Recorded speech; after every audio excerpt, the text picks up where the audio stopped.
my channel. If you're here, you're gonna love me. So go ahead, hit that subscribe button, like this video, and if you're here, go ahead, leave me a comment. Tell me how you're doing, what you're doing, how's your day going. I would love to know.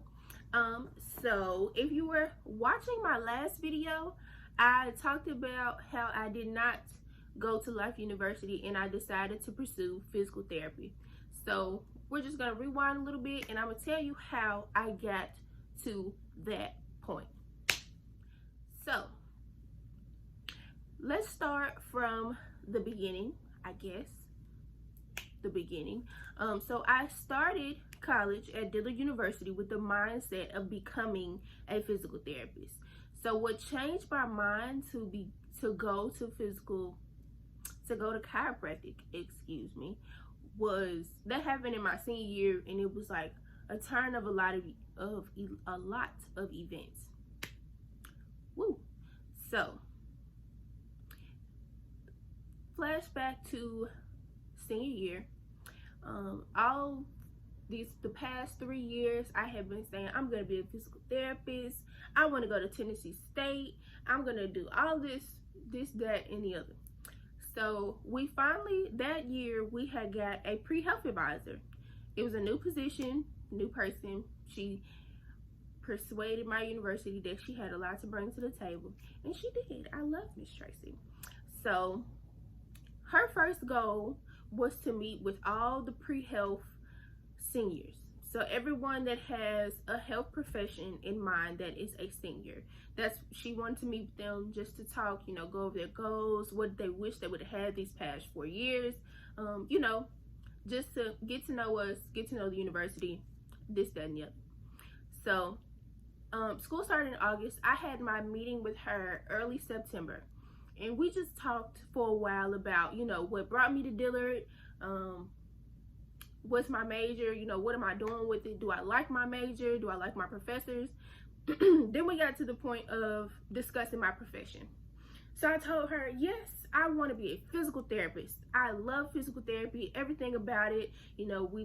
I've been in car accidents. My father's a veteran, so he goes to physical therapy.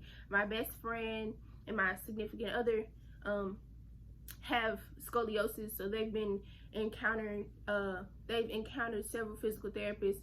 So I want to have the same impact on others' lives as those physical therapists did on the people closest to me. All that good jazz. So she's like, okay, that's great. Have you started your resume? How does your resume look? What about your curriculum vitae? Do you have any internships under your belt? Like, have you done anything outside of the university that'll look good on your application? Have you started your application? This is where it all went downhill, people.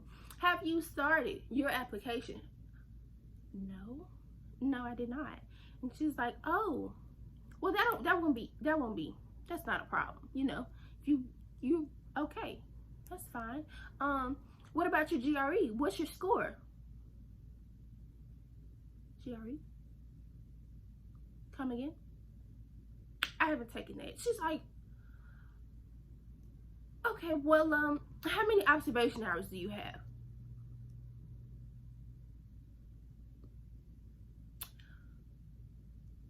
I don't have any. And this, you guys, is where I realized it ain't finna happen. So we end our meeting. She gives me a list of things to complete, schedule my GRE, sign up for the GRE crash course. We had a course with the instructor that came to our university every Saturday in the fall semester to help you prep for the GRE. It was $40.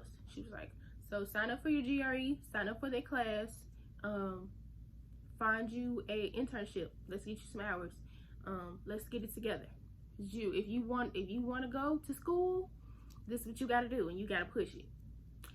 So once we had that meeting, I went down to my major's office, and I had my own little office because I was my major's club president. So I had my own little office back there. So I went in my office and I just started to Googling everything that I didn't know, because I hate I won't say I hate, but I extremely dislike not knowing that I don't know something that I need to know.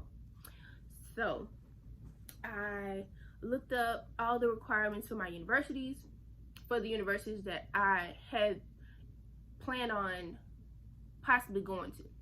So that was Tennessee State, Emory University, and University of Southern California, I believe. So yes, I looked up their requirements. And as far as the GPA, minimum GPA at least, as far as the minimum GPA and the classes, I was fine. Where it went wrong was that GRE. One, the GRE, and two, my observation hours. I have not taken the GRE, and I also have not started, didn't even think about getting observation hours. This is where I started to panic, because I saw those requirements.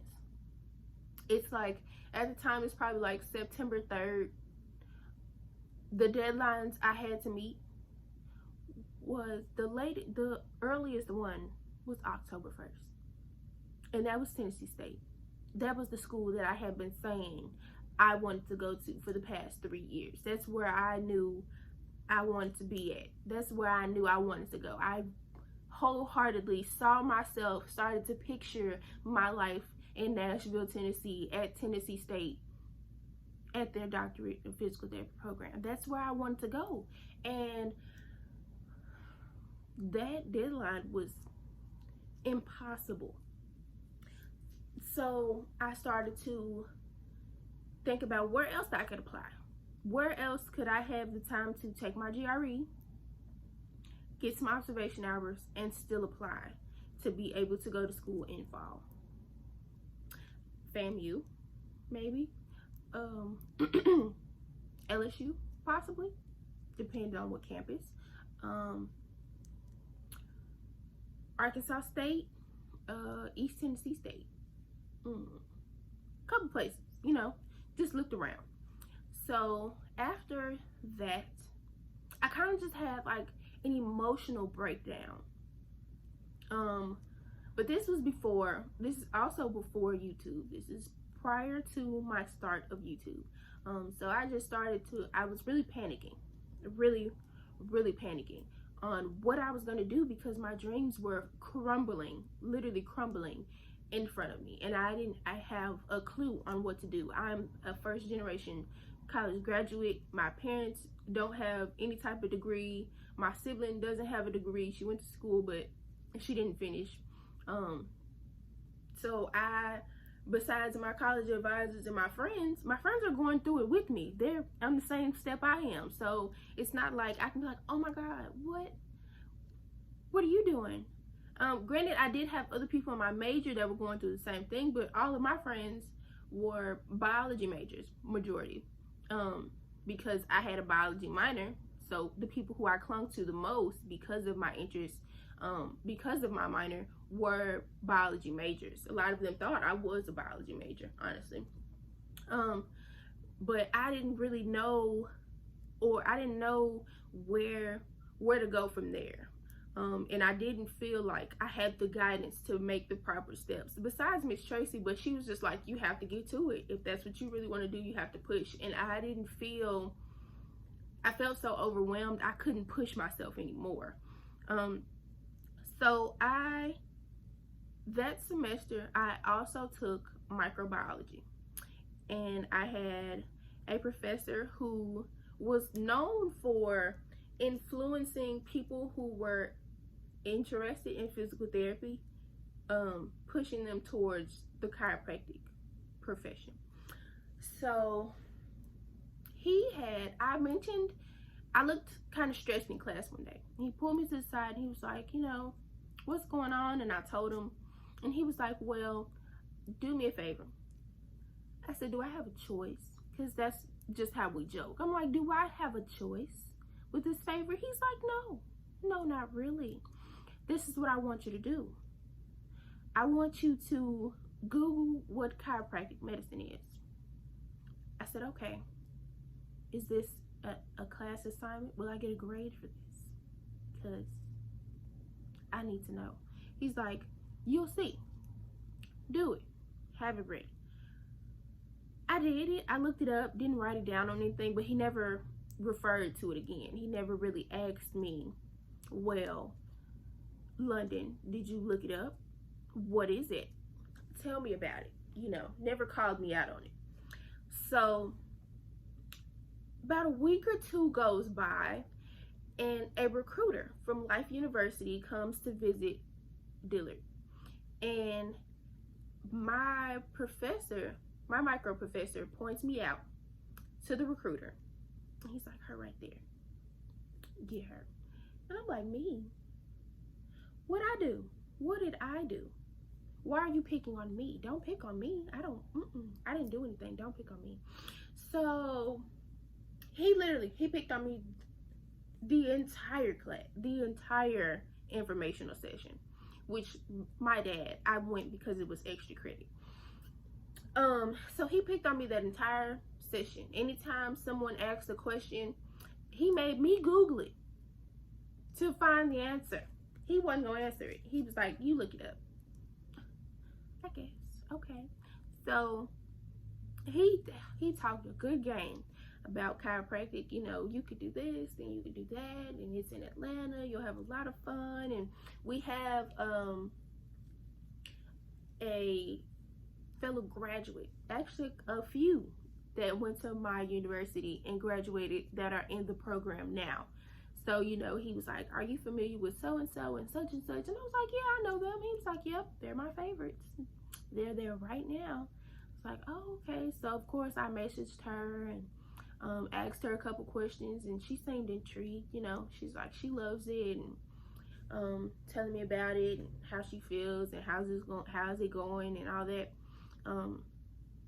So I just took a chance on it, and he told me after the session was over, you know, apply. Just apply and see what happens. So I applied, and I got accepted. I talked about it with my parents, and they're like, you know, just go for it. You know, it's pretty similar. The way wages are set up, you can make more money as a chiropractor. You know, just try it and see. You know, go out there and visit. Go out there. I went to visit the university, and I fell in love. Like, they went out of their way to make you feel like that university is home. Like, I loved it. It reminded me a lot of the reason why I fell in love with my undergrad university. But I love their campus atmosphere. Like, I love it. And I was sold. I was like, okay, looks like I'm about to be a chiropractor, Pooh. Period. No, I wasn't. I was not. So I going back to the recruiter, he also introduced me to the chiropractor that I was working with over the summer. So if you go back to those videos, you'll know where I was working, but I won't mention. I may make a story time on that somewhere in the near future. But that chiropractor introduced me to a student. She was a first-year student at the time. And we just talked very often about her classes, her experience, how she feels, where does she go. You know, we're from the same hometown. We're both from Memphis. So we got along pretty well. And we planned on, well, we talked about it as if we were going to be roommates once I started school. So it got down to it that I went down there, like we had been talking all from, I'd say from January all the way up until July. So in July, I finally meet her in person, which it didn't really bother me that I was finally meet her in person because I had been talking to her for so long and she was so cool. I felt like, you know, it doesn't really matter. Like, I feel like I've known her for a long time. So I finally go down there, and she had class, but she trusted my judgment because a lot of the places that I was going to look at were places that she picked. So she was basically just going off of, you know, whichever one you like the most is where we can go. So I go around while she's in class and I look at apartments and I find one that I just really love, and I'm like, okay, this one's it. So I get home, I get back to her place and I tell her about it, and she's like, okay, it's cool, that's great, I get paid on Friday. I was like, as do I. So we was like, okay, so on Monday we'll apply. Great. So fast forwarding to about a week later, well, I'll go to Monday. So that Monday, it is time for us to apply. And she's like, wait, maybe I should just move by myself. Because, I have some circumstances, I got some issues and some situations that I want to handle, and I should probably just move by myself. And I'm like, okay, I can handle this. Okay, cool. That's fine. Do what you have to do. That's great. I'm glad you let me know. Cool. So I decide they also have on-campus housing as an option. So I was like, okay, I'll apply to stay on campus. I got waitlisted. But prior to all of this housing issue, financial aid was issued. So I really, I have loans at Dillard. So I didn't realize how much debt I would be in if I was to go through this chiropractic program. The amount of the university is extremely costly. So about $100,000, maybe $80,000 to $100,000 a year, and you're there for 4 years. So I'd have been, just out of going to Life University, I would have been about $300,000 in debt, not including the almost $50,000 that I have from going to Dillard. That's a lot. So financial aid was an issue. So I had to figure out how was I about to finance going to this university, because a lot of the students that I've met, I met my alums friends, I met just a lot of random people as I was going around, and they were just saying how they're not able to work. And you have to, granted, the person I was going to move in with, she was able to work, but she has some strong determination. She was working overnight as well. Being able to study in a very slow paced environment. So she was able to study and work to, get what she had to do. So I know me as a student, there would be, in this type of fast paced, rigorous coursework, I would not be able to work. I wouldn't be able to do it. So I knew I had to figure it out, which would be through loans. So going back to the housing, I applied. She decided not to move in by herself, move out off campus. She was on campus currently and was gonna move off campus, but she was gonna, find her own. So I applied to stay on campus, and I got waitlisted. There was a secondary campus option, but I would have had to increase my loan, because it was literally like undergraduate housing. So I would have also had to get a meal plan. And it's like, at Dillard, we didn't have community bathrooms, like communal hall showers. I at most shared a bathroom with 3 other people, and I would have to share a bathroom with a whole hallway of possibly undergraduate students, and have a meal plan. I didn't like that. So once I got denied for the campus apartments, to me, undergraduate housing was not an option. And so I went back to the idea of off-campus housing, which was very difficult, because since I didn't have a job lined up, so I couldn't have like an income, like something saying how much I would be getting paid, and I also was not registered for classes yet. So I didn't have an award letter to say how much my refund check would be. So I didn't have any proof of income to try to apply for an apartment. And they would essentially, even though I had a job back at home, they would essentially deny me because my pay stub said Memphis and not Atlanta, Georgia, or Metairie, or wherever it is. Marietta, I said Metairie, that's why. But Marietta, Georgia, whatever. So that, I kind of just took a step back.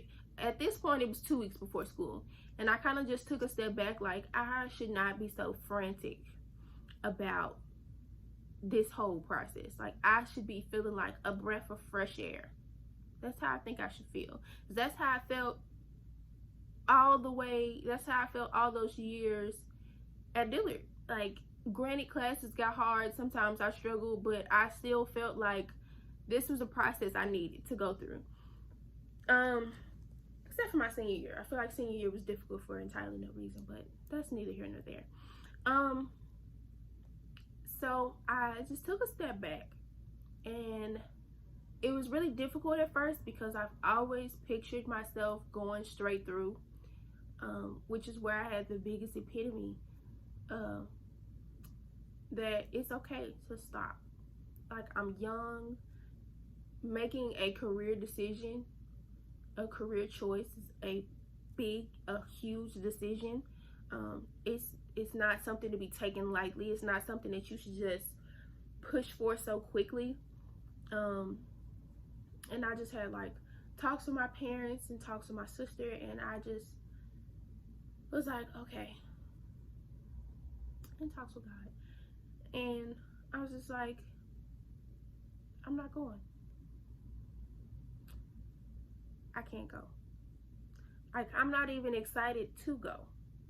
Like, at this point, I was so stressed out about just getting situated that I was literally doubting my performance, and I wasn't even there.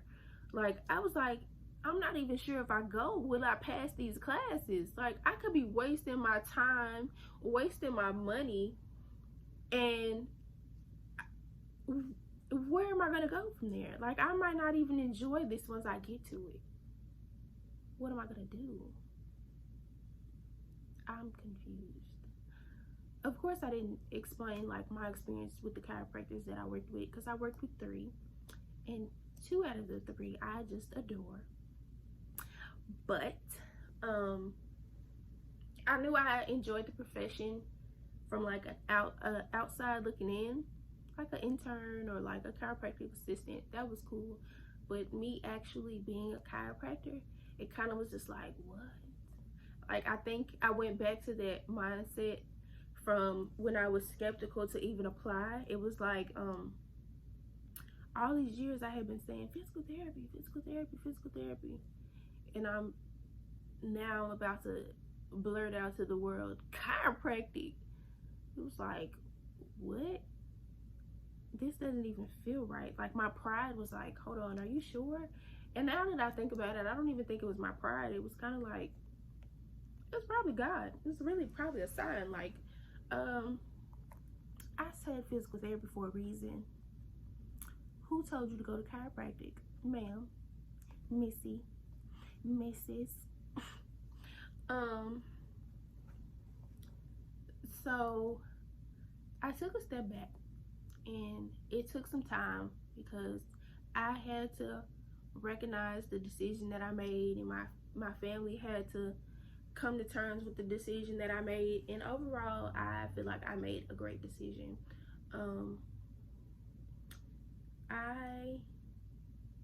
I'm really proud of the decision I made, because that was a decision I realized I made for myself.